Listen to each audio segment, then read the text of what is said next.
আসো আমরা সবাই এদের পাশে থাকি। একটা মানুষ জন্ম নেওয়ার পরে তার দেখভাল করার জন্য তার বাবা মা আত্মীয় স্বজন সবাই আসে, কিন্তু একটা পশু জন্ম নেওয়ার পরে তার মা বাপ তাদেরকে ছেড়ে রেখে দিয়ে পালিয়ে যায়। এটা মানুষ আর পশুর মধ্যে ফারাক।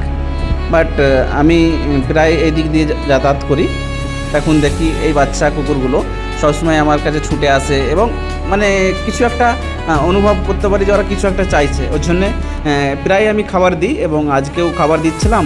তো জাস্ট একটুখানি ভিডিও বানিয়ে নিলাম।